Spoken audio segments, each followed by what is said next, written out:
Abram suas Bíblias no livro de Gênesis, capítulo 21. Nós faremos a leitura de 1 a 7.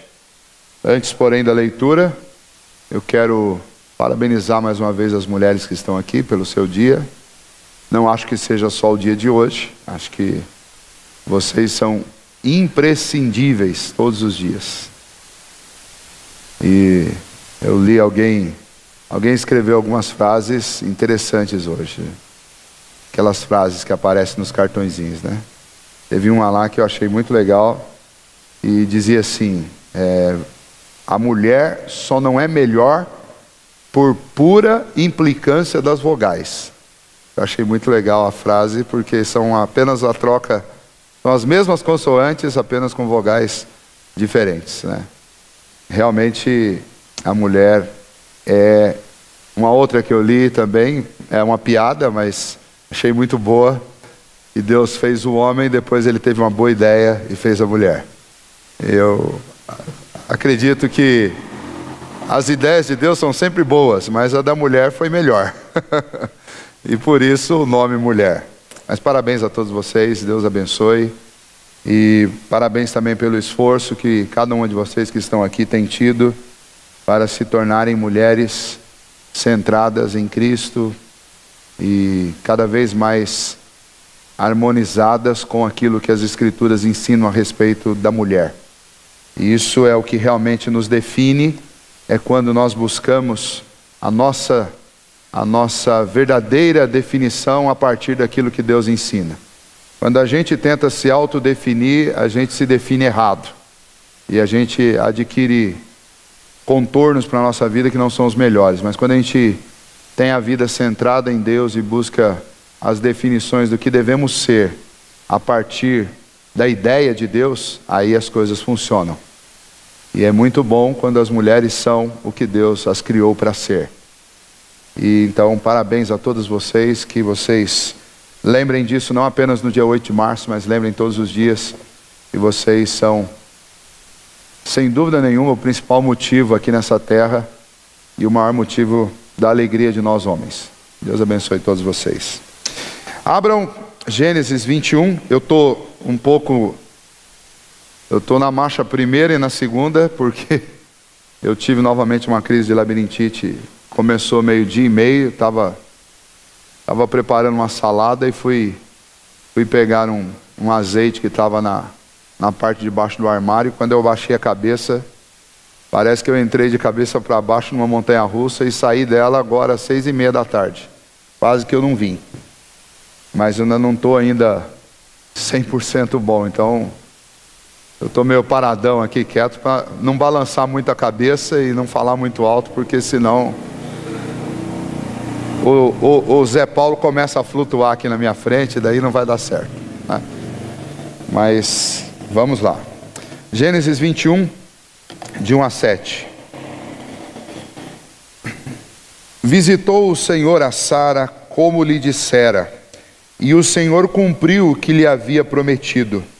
Sara concebeu e deu à luz um filho a Abraão na sua velhice, no tempo determinado de que Deus lhe falara. Ao filho que lhe nasceu, que Sara lhe dera à luz, pôs Abraão o nome de Isaque. Abraão circuncidou a seu filho Isaque, quando este era de 8 dias, segundo Deus lhe havia ordenado. Tinha Abraão 100 anos, quando lhe nasceu Isaque, seu filho. E disse Sara: Deus me deu motivo de riso, e todo aquele que ouvir isso vai rir-se juntamente comigo. E acrescentou: quem teria dito a Abraão que Sara amamentaria um filho? Pois na sua velhice lhe dei um filho. Vamos orar mais uma vez. Senhor, ajude-nos, ó Pai, a nos alegrar, ó Pai, com essa história, como ela exige de nós. E o Senhor nos ajude a entender, ó Pai, o sentimento e as alegrias de cada um dos seus personagens, e que nós possamos extrair delas lições que precisamos para a nossa vida. Ajuda-nos nisso, neste momento, é o que nós pedimos em nome de Jesus. Amém. O assunto natalidade, para o hebreu, é o assunto de maior importância. É para nós também ocidentais, mas para os orientais, poder gerar filhos é o maior de todos os privilégios, poder gerar filhos, até hoje. E, infelizmente, nós ocidentais desmerecemos este privilégio e não damos o devido valor que deveríamos dar a ele. A prova disso é que as famílias dos ocidentais são muito pequenas, né? E para alguns, a opção de não ter filhos se tornou uma opção legítima. E por conta disso existe uma indústria, né, anticonceptiva estabelecida no mundo ocidental. Seja para lidar com as mulheres férteis, para torná-las inférteis, ou seja, até mesmo para obstruir uma gravidez de forma abortiva. Já no Oriente, a concepção, independente das religiões que existem por lá hoje, o ato de conceber é um privilégio, não importa qual Deus os orientais adorem. Para eles é um grande privilégio, eles estão corretos nisso. E então esse assunto é tão importante para eles, e isso se reflete nas famílias. Quando você olha para as famílias dos orientais, é muito comum, não só homens que tenham mais de uma esposa e que tenham filhos com ambas, e até mesmo com as concubinas, que recebem outro nome hoje, mas a prática continua a existir no Oriente. E então normalmente os homens são pais de numerosas crianças, de numerosa família. São pais de 20, 15 filhos. As mães, em média, segundo as últimas estatísticas, em média cada mulher é mãe de 5 filhos pelo menos. E aí uma casa onde tem 2, 3 mulheres, tem uma criançada toda lá. Isso é padrão de oriental, eles são assim até hoje. Quando Moisés estava caminhando com o povo hebreu no deserto, o povo hebreu era uma multidão de cerca de 600 mil homens. Mas para cada homem desse, você agora que entendeu a mentalidade do oriental, você pode pôr 1 ou 2 mulheres, pelo menos, e para cada uma dessas mulheres você coloca, segundo os padrões de hoje, não os padrões daquela época, era muito mais lá, mas seguindo os padrões de hoje, você coloca 5 filhos para cada uma delas. Então para cada homem desse daí, você pode contar junto, pelo menos, mais umas 12 pessoas junto com ele. E aí faça a conta do tamanho da multidão que Moisés conduzia naquele deserto. Eram milhões de pessoas, milhões. Tá? A estimativa que a maioria dos historiadores fazem é que era uma multidão entre 6 a 7 milhões de pessoas caminhando no deserto. Uma coisa absurda, algo inimaginável para nós hoje, no século 21. E quando os hebreus estavam prestes a sair do Egito, nós lemos a respeito de matanças, como por exemplo, na época do nascimento de Moisés, matança de meninos, né, de homens. E aí a gente fica pensando, mas se eles eram os escravos que forneciam a mão de obra gratuita, barata para os egípcios, que loucura mandar matar uma geração inteira de homens. E aí você entende que mandar matar homens, ou uma geração de homens, não era problema. Numa sociedade onde você tinha um povo que era escravo, vivendo no Egito, e este povo, as mulheres eram férteis. O texto de Êxodo diz que as mulheres hebreias eram muito mais férteis do que as mulheres egípcias. E então essas mulheres concebiam muitos filhos, mesmo sendo escravos lá no Egito. Por isso essa multidão era tão numerosa e tão grande. E um dos motivos do porquê o Egito optaram por escravizar os hebreus foi exatamente por isso. Porque quando José trouxe o seu pai, seus irmãos e os funcionários, as pessoas que viviam com eles, para o Egito, era uma família. Mas esta família era uma família de mulheres extremamente férteis.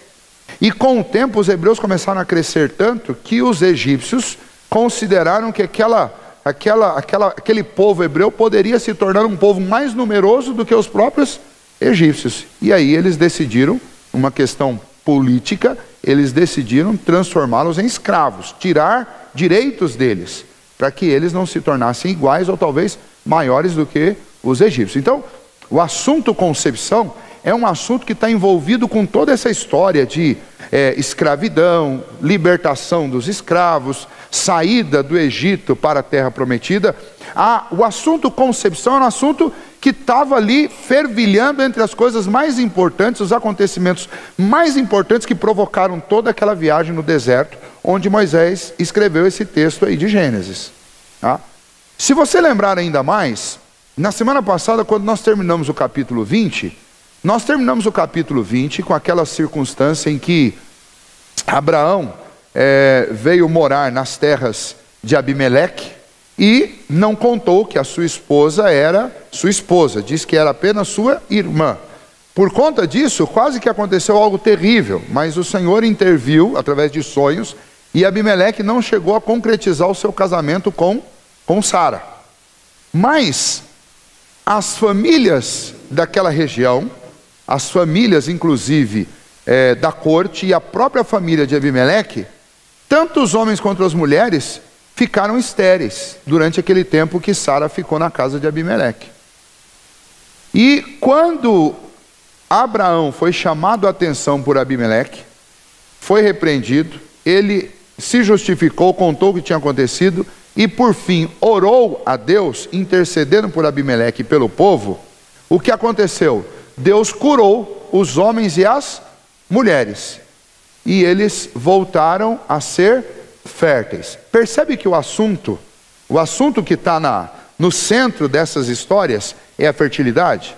Porque nós estamos desde o capítulo 11 ouvindo a respeito, lendo a respeito de Abraão, um homem já idoso que recebeu uma promessa de Deus de ter filho, mas ele não podia ter porque a sua esposa era estéril.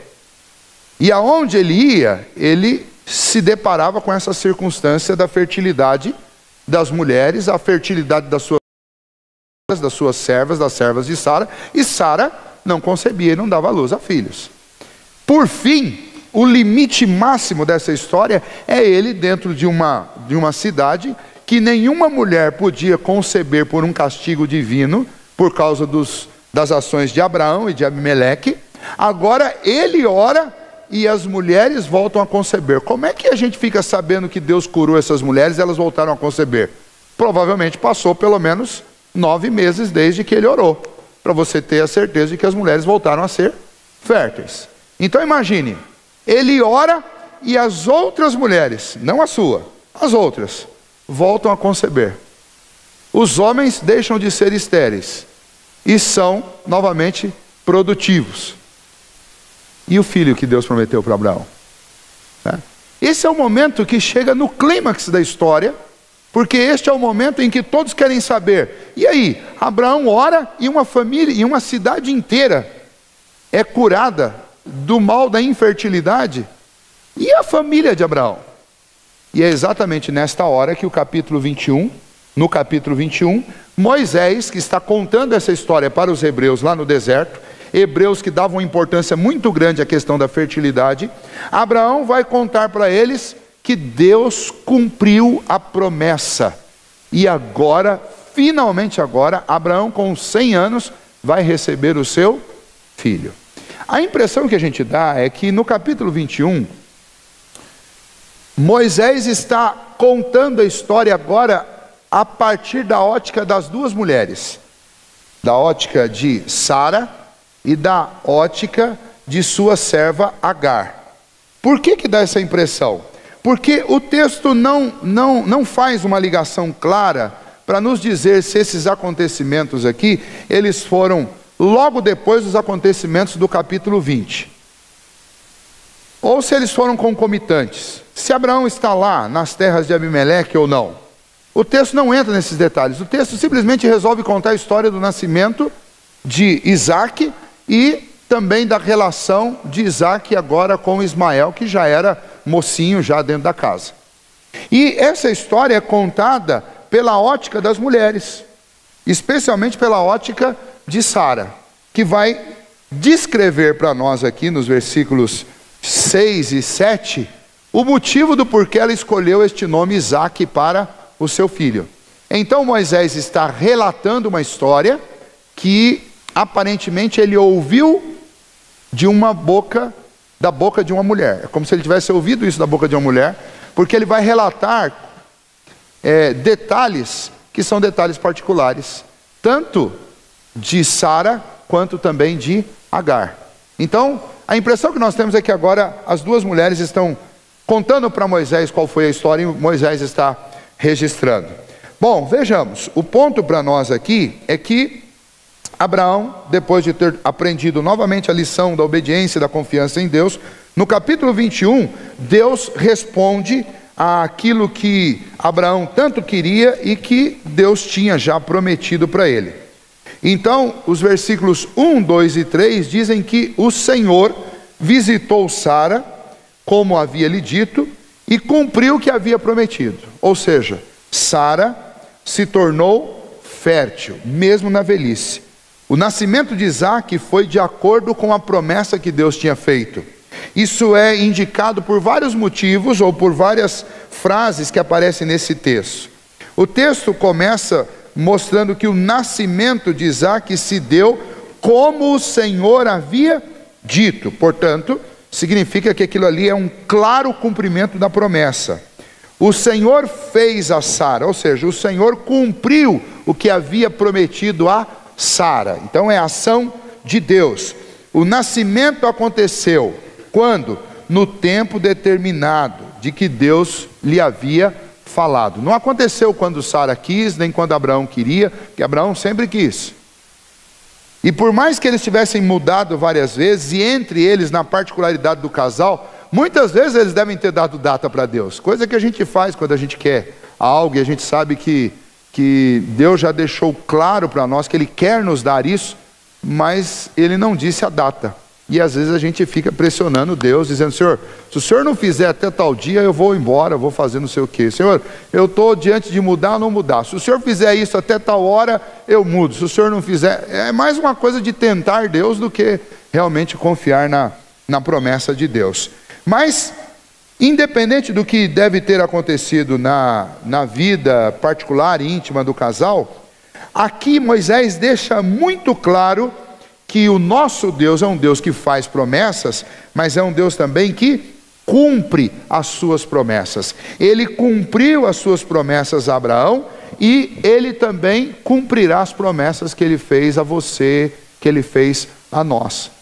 É importante que a gente leia a Bíblia como quem vai para uma plantação, para uma vinha, para colher uvas.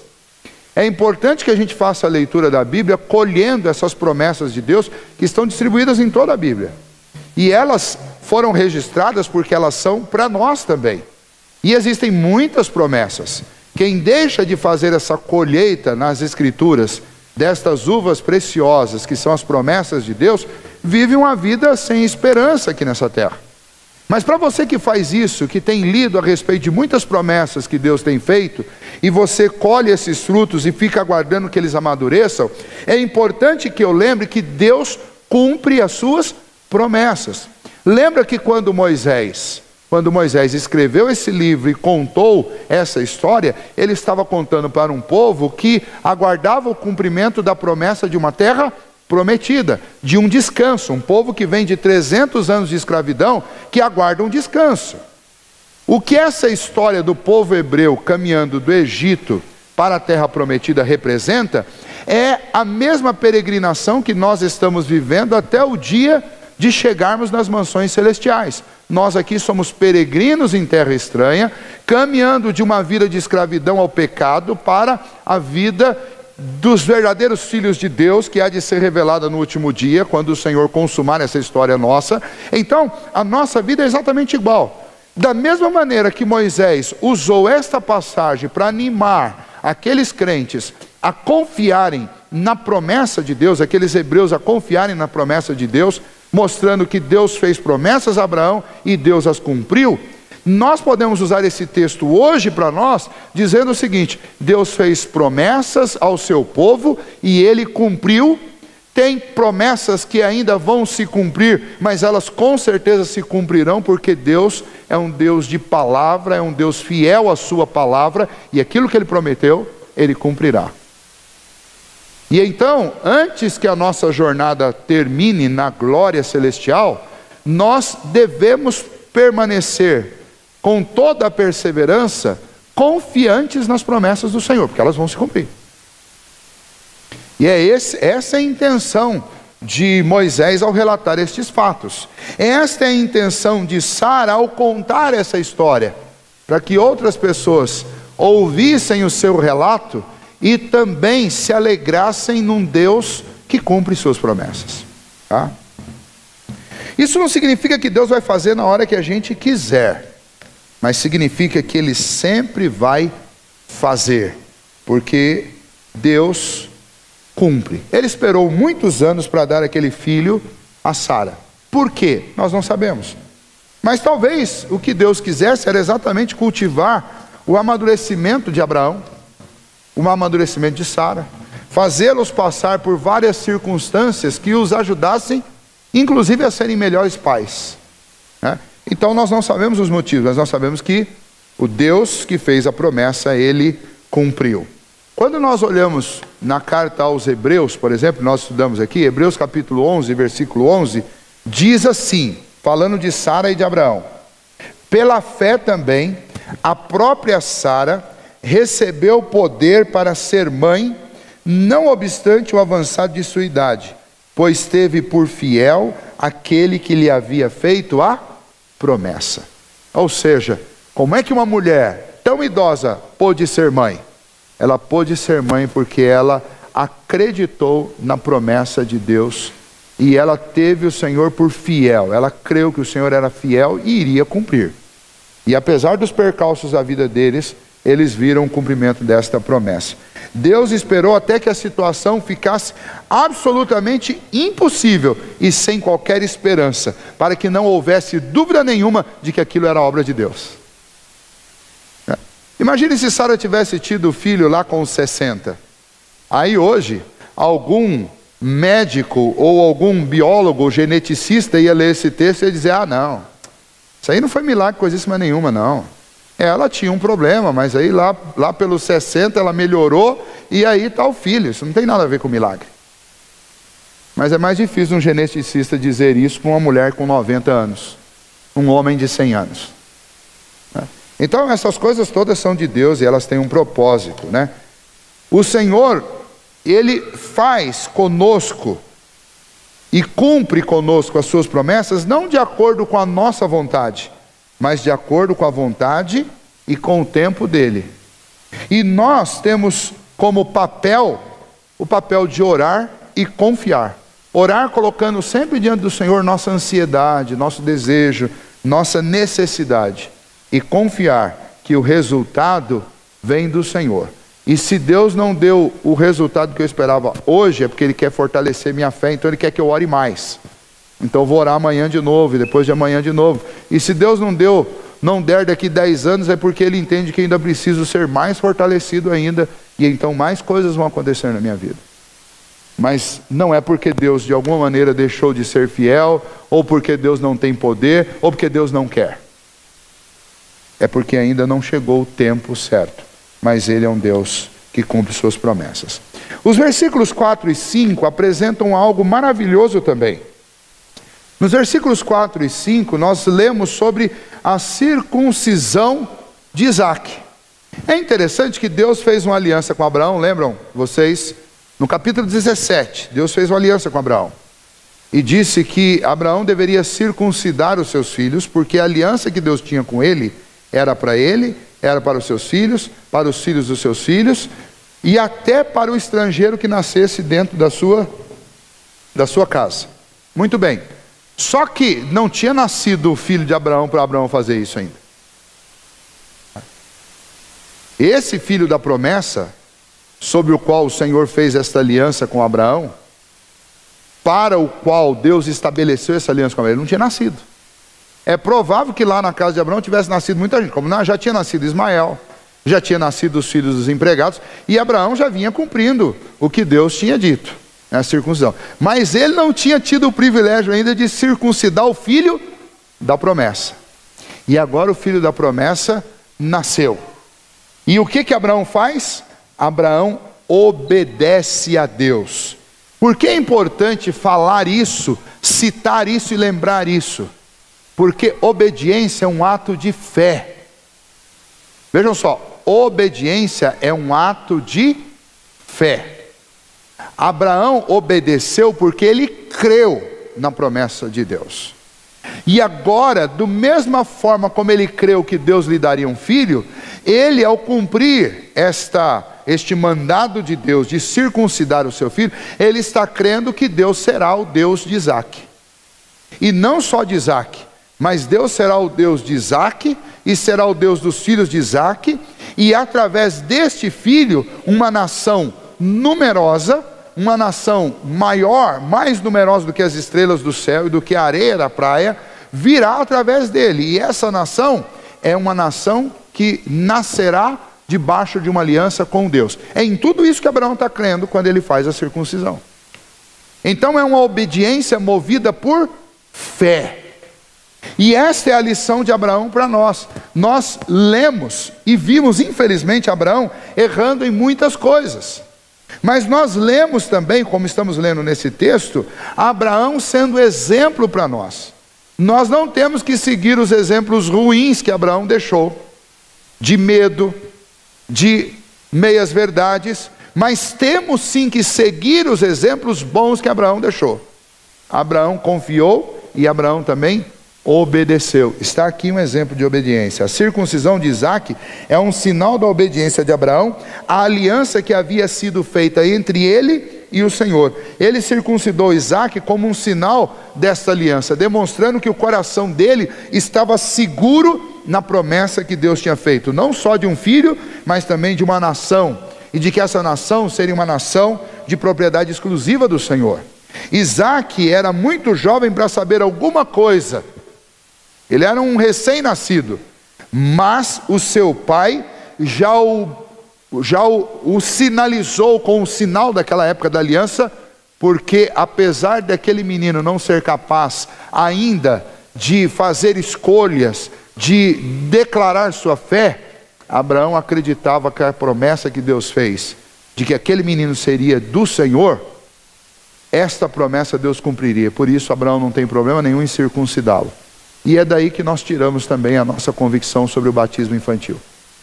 É sinal da aliança. O sinal foi substituído, mas o princípio continua o mesmo.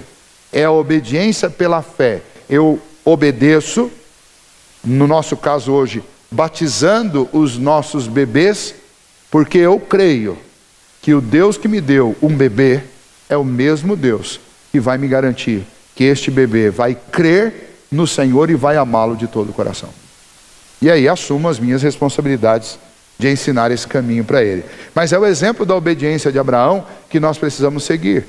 É o exemplo da obediência de um homem que sabia que não existe outra opção para os seus filhos, a não ser temerem a Deus e seguirem pelo caminho do Senhor. E sempre quando eu falo desse assunto, e às vezes num batizado eu cito isso, eu gosto sempre de destacar um ponto e de trabalhar alguns minutos isso. Infelizmente, inclusive até pais cristãos têm uma mentalidade de que o filho deve ter o direito de fazer a sua escolha religiosa,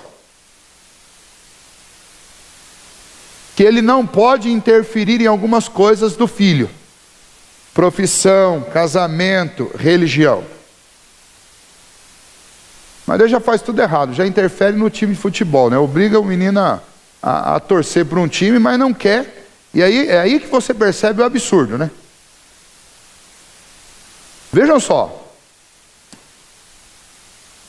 Eu defendo que essas três áreas na vida dos nossos filhos, elas devem e necessitam sofrer interferência dos pais. Vou começar pela fé. Pela fé, por que é dever do pai encaminhar o seu filho?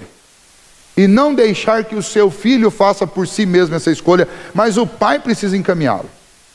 Primeiro, por quê? Porque é uma ordem da palavra de Deus. Quando o pai diz que essa coisa de escolha de religião ele vai deixar para o filho, ele está, em primeiro lugar, está desobedecendo a palavra de Deus. Ele não está imitando o que Abraão está nos ensinando nesses versículos 4 e 5. Porque o menino tinha 8 dias de nascido, Abraão foi lá e circuncidou. Por quê? Porque aquele menino pertencia à família da aliança. E antes que ele tivesse condição sequer de entender o que isso significava, Abraão já estava obedecendo ao Senhor e estava levando e ensinando aquele menino o caminho da obediência ao Senhor. Então, primeiramente, porque é uma ordem. Segundo, por que eu tenho que interferir sim na questão da religião do meu filho? Por quê? Porque nós cremos na Bíblia, estamos dentro de uma religião que é a religião cristã, e nós estamos aqui, não estamos por um acaso, nós estamos aqui porque nós cremos que a palavra de Deus é uma verdade absoluta. E esta palavra diz assim, palavras do Senhor Jesus, abre aspas, eu sou o caminho, a verdade e a vida. Ninguém vem ao Pai se não for por mim. Ou seja, significa que só tem um caminho de vida. E todos os outros são caminhos de morte. Qualquer pai, com o mínimo de lucidez, não vai entregar essa escolha ao filho. Porque é entregar a escolha entre vida e morte. Todo pai sabe que vai chegar um dia que o filho vai ficar de maior, vai querer andar com as próprias pernas. E aí sabe-se Deus que tipo de decisão, que opção que ele vai fazer. E por uma questão de previdência, por ser previdente, o que a gente faz? A gente vai ensinando o que é certo desde o começo. A gente faz isso ensinando que fogo queima, a gente faz isso que nadar num lugar mais fundo é perigoso, pode morrer. A gente ensina que a morte pode estar nos lugares mais ingênuos do mundo. É perigoso brincar com fogo, é perigoso brincar com água, é perigoso brincar com altura, mas tem pai que acha que brincar com vida e morte não é perigoso. Não, isso aí você escolhe. O destino da sua alma você resolve. Por que um pai e uma mãe tem que interferir na religião do filho? Tem que interferir porque este assunto é um assunto de vida e morte. Tanto quanto brincar com fogo. Só que com uma diferença. Brincar com fogo você pode ter problemas que são problemas temporários. Mas brincar com fé, aí são problemas eternos. Então qualquer pai consciente sabe que tem pouco tempo para formar a mentalidade do seu filho no caminho certo. E então o pai não vai esperar. Por que 8 dias? Uma pessoa já me perguntou isso na classe. Pastor, por que 8 dias? Eu falei, porque você tem que começar o mais cedo possível. É isso que Deus está ensinando com estes 8 dias. Quanto tempo depois do nascimento do filho eu preciso começar a ensinar sobre Jesus para ele? 8 dias, Vlad, no máximo. 8 dias. De vez em quando me perguntam, pastor, quando é que eu tenho que batizar meu filho? Eu falo assim, se for para você seguir, e a gente deveria fazer isso, seguir exatamente o que está na Bíblia, 8 dias. Mas como a gente vive numa sociedade contaminada de tudo enquanto é tipo de bactéria, ninguém gosta de tirar o filho com menos de 2 meses de dentro de casa, então tudo bem, vamos esperar. Mas você na sua casa, comece a cantar os hinos do Senhor e a ler a palavra do Senhor para o seu filho, desde o dia em que ele for para a sua casa. A gente vai lá e enche o ouvido dos nossos filhos com um monte de música, de bobagem o tempo inteiro, e espera que quando eles fiquem adolescentes, eles gostem de cantar cânticos ao Senhor, hinos ao Senhor. A gente precisa ensiná-los desde cedo. Então, religião não é uma coisa que você vai deixar para o seu filho escolher depois. Você vai formar a cabeça dele desde cedo. Aí eu citei outras 2 coisas. Eu citei profissão e casamento. Profissão, você tem que interferir. Tem que interferir. Porque hoje, o campo profissional, ele não é diferente de uma feira de produtos de marcas. Toda marca quer ganhar o seu filho. Por quê? Porque faculdade é um negócio, e é um negócio da China, dá muito dinheiro faculdade. E então, principalmente aquelas faculdades ou aqueles ramos profissionais que são menos procurados, eles investem alto em propaganda para ganhar o seu filho. Mas é um campo profissional restritíssimo. É um campo profissional que não vai dar retorno. E são os que menos dão retorno, os que mais investem em propaganda para fazer a cabeça do seu filho. Por quê? Porque eles precisam vender o produto deles.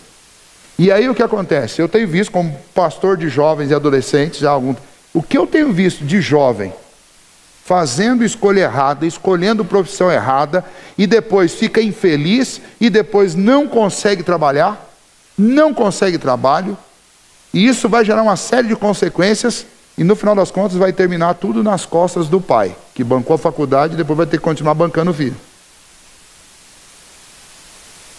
Então, pai precisa ajudar a filha a escolher sim, porque a tendência do filho é escolher por paixão e escolher por influência, ou da sua turminha, que de repente vai todo mundo para um lado e ele vai junto, ou por influência de alguém que ele gosta muito, ou de uma propaganda, ou de uma marca, e vai na sequência. Eu gosto muito daquela faculdade, o que tem lá? Tem isso. Então vou isso aí, acho que eu gosto mais disso. Por conta aí de uma série de programas na televisão, muita gente embarcou, por exemplo, no ramo da publicidade. Marketing e publicidade. E olha, vou ser bem franco com vocês. Talvez vocês conheçam. Eu tenho muitos amigos aqui em São Paulo. Eu não conheço um que sobreviva desta faculdade, desta profissão. Pode ser que vocês conheçam algum. Eu não conheço nenhum.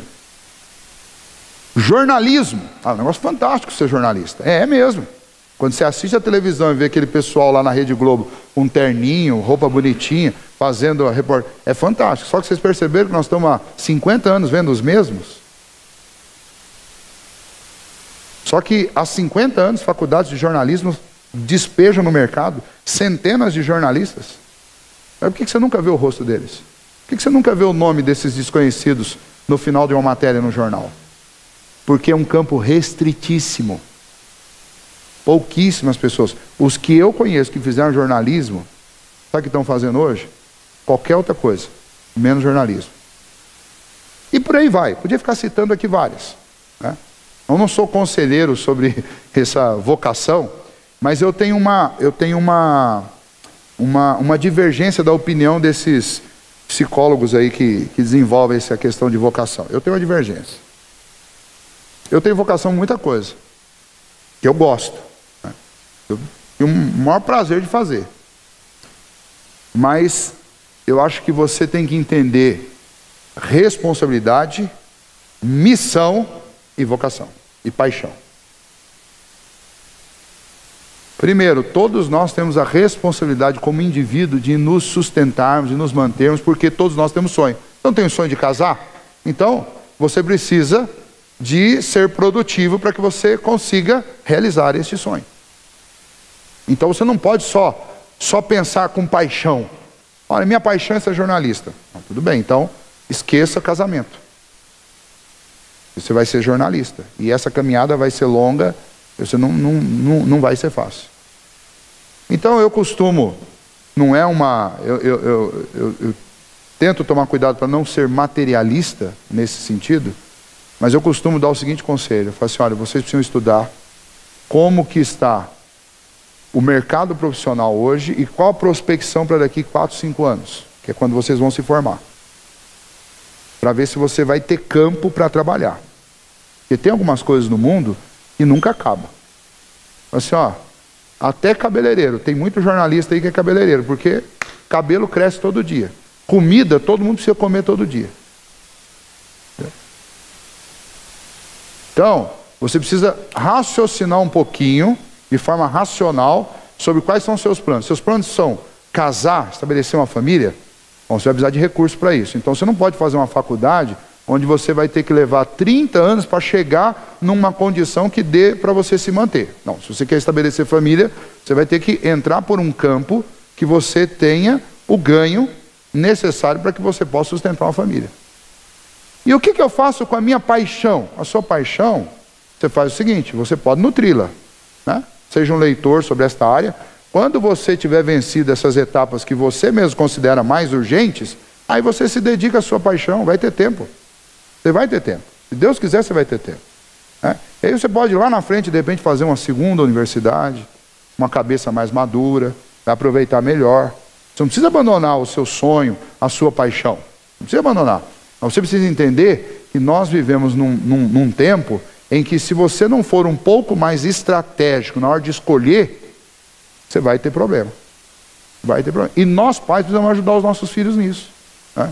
Nós precisamos dar, com a experiência que você já tem, ajudar o filho nesse processo. Senão ele vai ficar frustrado, ele vai ficar impedido de dar outros passos na sua vida de adulto, e o resultado lá na frente vai ser uma série de problemas para toda a família, não vai ser só para ele, vai ser para a família toda. E a gente precisa tomar muito cuidado também com escolha de faculdade, ir lá conhecer a universidade, conhecer os professores, porque você pode, de repente, fazer um esforço sobre-humano para pôr um filho na universidade. Chega lá, é uma universidade que a maioria dos professores são socialistas, que vão ensinar para o seu filho, ele não tem que trabalhar, e o governo tem que sustentar ele. Aí você vai lá, ele sai formado, mas sai deformado moralmente e mentalmente. E não adianta nada. Então, escolha de profissão é um assunto muito sério, e pai tem que interferir sim, tem que acompanhar, tem que exigir, tem que cobrar e tem que ajudar o filho a pensar. E escolha de casamento. A Josiane está rindo ali, está achando o máximo, né? Já deve ter dado uns 20 cutucões ali do lado, né? Tem que escolher sim, porque vai fazer parte da família. E o que acontece? Se a mãe e o pai não puderem dar conselhos nessa hora, ajudar o filho a enxergar um pouquinho mais, ele está enxergando com os olhos da paixão. E os olhos da paixão, tem um filme que eu falo, quando meu filho já assistiu comigo, mas eu falo assim, olha, antes de casar nós vamos ver esse filme. Tem um filme lá que o sujeito fica apaixonado, e aí ele sofre uma mágica lá, porque ele olhava para as mulheres como se elas fossem um objeto, né? Não é só um objeto. E aí, como castigo para ele, o mágico faz um negócio com ele, que ele começa a enxergar todas as mulheres lindas, né? E aí ele se apaixona por uma mulher que tinha um problema de obesidade crônica, um negócio muito grande lá e tal. Mas ele olhava para ela e enxergava perfeito. E ela se lambuzava, era meio porca, se sujava, mas ele achava ela a pessoa mais limpa do mundo, mais bonita do mundo, mais tudo do mundo. São os olhos da paixão, né? O problema, agora como pastor que eu vou dizer, é que tudo que o cara não enxerga quando ele está apaixonado, quando ele põe uma aliança no dedo, ele passa a enxergar. E daí vem reclamar com o pastor, né? Que aí ele enxerga tudo agora. Enxerga que ela não gosta de lavar, não gosta de passar, não gosta de se arrumar, não gosta de tomar banho, não gosta disso, não gosta daquilo. E vice-versa também. Mulher apaixonada, o homem é perfeito. Depois casa, pastor, é acomodado, é isso, é aquilo outro e tal. Mas não enxerga. Só que o pai e a mãe enxergam, que é macaco velho.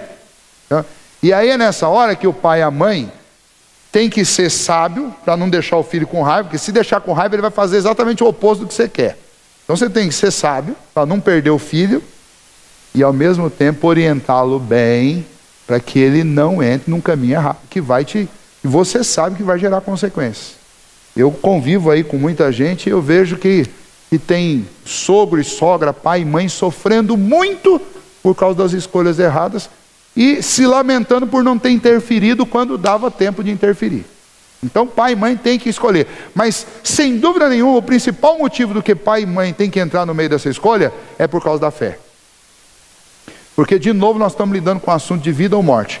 E sendo bem franco com vocês, quando o filho fica apaixonado, olha, infelizmente, nesse momento muitos fracassam na fé. Porque é o momento que você vai ver se ele é mais paixão ou se ele é mais cristão. E a maioria é mais paixão do que cristão, né? Quando o namorado ou a namorada puxa para o mundo, o cara, não, mas pastor, é a pessoa que eu amo, vou fazer o quê? E ela exige comigo, ela é do centro de Umbanda, ela quer, para vir aqui na igreja, ela quer que eu vá uma vez pelo menos lá. Estou citando caso real para você, não estou citando história da Carol Chico, estou citando caso real. E detalhe, teimou, casou, e aí quando estava com um baixinho, com 5 anos de idade, o menininho não sabia se ele era um bandista ou se ele era cristão. porque ele frequentava as duas coisas. Então pai e mãe tem que interferir, sim, tem que interferir. Começa aqui seguindo o exemplo de Abraão, na fé. Aos 8 dias de nascimento, ele foi lá, obedeceu ao Senhor e confiou na promessa do Senhor. E circuncidou seu filho. Porque pai tem que cuidar da fé do seu filho. E não é só da fé, tem que cuidar da fé, tem que cuidar da profissão e tem que cuidar do casamento. Entre outras coisas. Mas vamos voltar aqui agora. Dei o recado que eu precisava dar, porque é importante para nós. Tá? Isso é importante para todos nós. Tá? Eu não estou falando de uma coisa que eu não pratico em casa. Em casa nós somos conscientes disso. Né? E quer goste ou quer não goste, é assim, ponto final. É assim que a gente precisa fazer. Né? O doutor Pedro Ozzi é um psicólogo, é um médico homeopata, mas ele é um psicólogo também, né? Porque você chega lá, a consulta é mais uma consulta psicológica do que uma consulta médica, né? Mas uma vez eu estava lá com ele e ele fez um comentário, falou assim, você não acha que hoje em dia relacionamento pai e filho está muito assim, ó? Pede igualdade. Eu disse para ele, doutor, eu acho que não. Ele olhou assim com o olho regalado, achando que eu estava discordando. Eu acho que está assim, ó. Pai e filho. Os filhos estão ditando a vida dos pais, quando tinha que ser o contrário.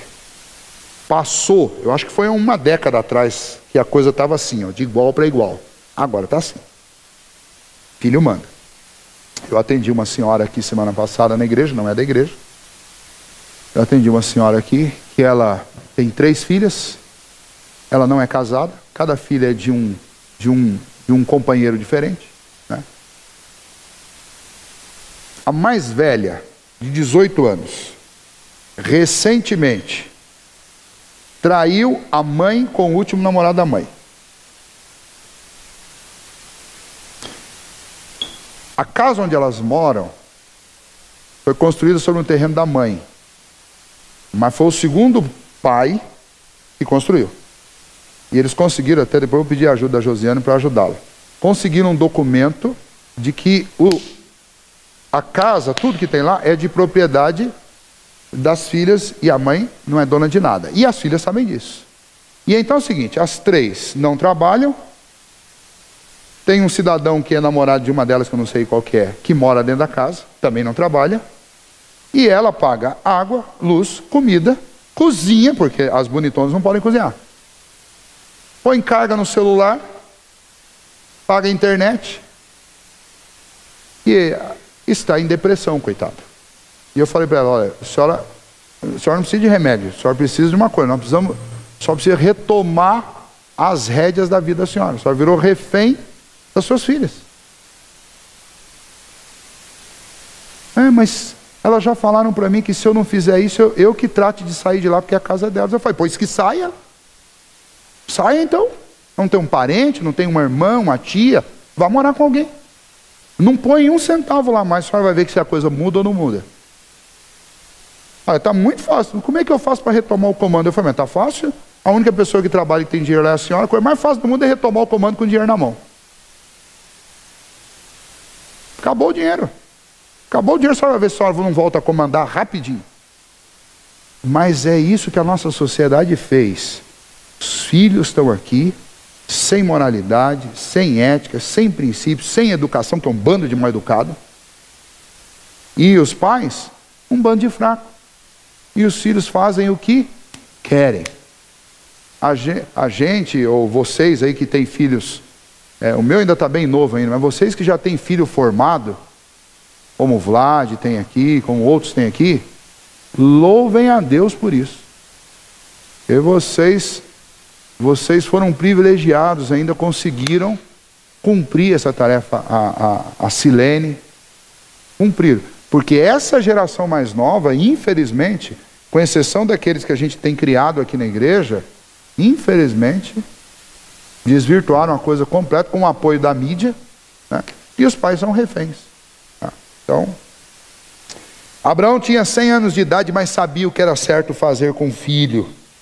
Ele era um pai verdadeiro, e essa é a ideia de que os pais abençoam os filhos com o ensino, com a demonstração de obediência a Deus e com a demonstração de fidelidade a Deus, para que os filhos andem no próprio caminho que eles aprenderam com os pais, que é o caminho do temor ao Senhor. E a última parte, que é uma parte muito bonita, versículo 26, versículos 6 e 7, o sorriso de Sara. E disse Sara: Deus me deu motivo de riso. Esse é um jogo de palavras interessante da língua hebraica. A palavra Isaac na língua hebraica, ela significa risada. Risada, é isso que o nome literalmente significa. E não só significa, mas a sonoridade com outras palavras usadas lá para riso é a mesma. Isacar. Isacar é rir, né? E esse é o nome que eles deram então para Isaac. Sara literalmente estava dizendo: Deus fez Isaac para mim. Ou seja, Deus fez sorriso para mim. Deus fez alegria para mim, né? Todo mundo que ouvir isso irá Isaac comigo. Ou seja, todo mundo que ouvir essa história vai se alegrar e vai sorrir comigo. Essa promessa de alegria universal encontra eco nas palavras de Jesus lá em João, capítulo 8, versículo 56. Abraão, vosso pai, alegrou-se por ver o meu dia, viu e regozijou-se. Por que Jesus está dizendo isso? Porque porque Isaac é o filho da promessa, através do qual o filho da promessa, Jesus, viria. É o ancestral de Jesus. Um dos. Mas de Abraão para cá é o primeiro ancestral de Jesus depois de Abraão. Então, o que acontece? O que Jesus está dizendo, olha, quando Abraão viu o meu ancestral, ele sorriu por causa da vinda, ele se alegrou com a vinda do filho da promessa. Assim também o mundo deve se alegrar com Cristo Jesus.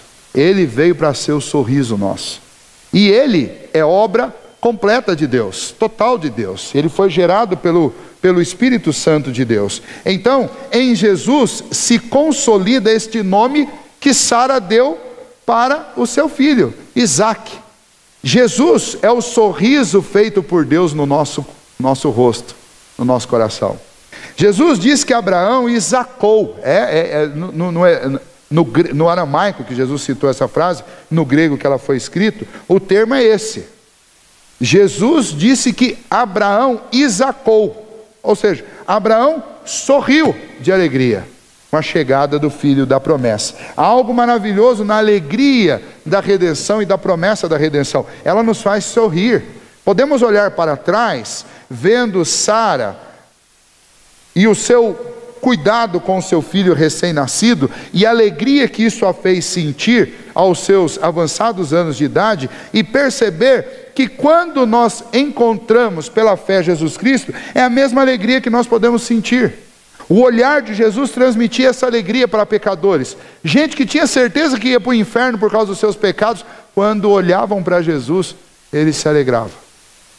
E aquela cena que Jesus propõe, vinde a mim todos vós que estáis cansados e sobrecarregados, que eu vos aliviarei, é essa cena. É a ideia de alguém que está chorando por não aguentar mais o peso que está carregando, e de repente chega Jesus e tira o peso das costas, e a pessoa olha e sorri, porque alguém lhe socorreu, alguém lhe deu esperança, alguém lhe restaurou as forças. É isso que Jesus faz, é isso que ele fez, e é isso que ele continua fazendo até hoje. Nós estávamos mortos nos nossos delitos e pecados, e de repente veio uma notícia que alegrou o nosso coração, e essa notícia são as boas novas do Evangelho. E então essa história de Abraão com Sara e Isaac é uma história tipológica do que Deus, o nosso Pai, faria, e no nosso caso, como estamos na frente da história, fez conosco. Quando Abraão estava contando essa história para os hebreus, ele estava relembrando os hebreus o porquê que as mulheres deles eram tão férteis, por que havia tanta fertilidade no meio daquele povo. Moisés está contando para eles essa fertilidade que nós temos, ela é significativa, porque ela aponta para o fato de que do nosso meio, do meio do nosso povo, da nossa terra, nascerá o filho prometido de Deus, aquele que esmagará a cabeça da serpente. A intenção de Moisés é criar toda essa mentalidade teológica dentro da cabeça dos hebreus, através dessa história. Deus criou, nós nos rebelamos. Deus nos deu uma promessa. Essa promessa, ela se cumpriu, muitas vezes, de diferentes maneiras. Para Abraão, por exemplo, veio como um filho. Para aqueles hebreus, veio em forma de libertação. E eles estão caminhando para uma terra prometida, mas aquela terra prometida, ela não dava para comparar com o descanso eterno que Deus tem preparado para os seus filhos. E para eles, esse descanso só seria possível através do Filho da promessa, como para nós só é possível através do Filho da promessa, que é Jesus. E eles tinham que entender isso. E Abraão tinha pouco tempo, 40 anos é pouco tempo demais para enfiar isso na cabeça de 2 gerações. A que morreu no deserto e a que ia entrar na terra prometida. Aliás, Abraão não, Moisés tinha pouquíssimo tempo para fazer isso. Por isso ele escreve essa história assim, resumida, organizada e demonstrando estas ações. Em resumo, nestes 6 versículos nós encontramos Moisés ensinando para o povo hebreu o seguinte: Deus profetizou o nascimento de Isaac. Deus lhe deu o nome antes que ele fosse concebido. Deus fez Isaac. Deus fez com que um casal idoso e estéril gerassem esse filho. Ambos, tanto Isaac quanto o Senhor Jesus, são resultado de uma promessa de Deus e de uma concepção sobrenatural. A concepção de Isaac é sobrenatural porque é a concepção de um homem e de uma mulher idosos e de uma mulher estéril. E a concepção de Jesus é sobrenatural porque é uma concepção apenas por parte da mulher e do Espírito Santo de Deus. E então essa história também tem um elo que conecta o filho de Abraão, e portanto todos os hebreus, porque são descendentes de Abraão, e Jesus Cristo, que era o filho que viria, e essa conexão era importante para aqueles hebreus. Ambos, tanto Isaac quanto Jesus, nasceram no tempo que foi indicado por Deus, e não no tempo em que os homens quiseram. E ambos foram oferecidos como sacrifício. Nós vamos ver isso mais à frente, né? Chegou um dia que Deus pediu a Abraão, Isaac, seu filho, em sacrifício, né? E aí, às vezes a gente não faz essa ligação. Mas tanto Isaac foi colocado sobre um altar para ser sacrificado, quanto Cristo foi colocado numa cruz e foi crucificado. Então essas histórias, elas são muito conectadas. E essas conexões são importantes para nós. O que Moisés queria gerar naquele povo? Queria gerar naquele povo confiança em Deus, queria gerar naquele povo obediência ao Senhor, queria gerar naquele povo esperança. O que esse texto ele tem para gerar em nós hoje? Esse texto quer nos ensinar a confiar nas promessas de Deus.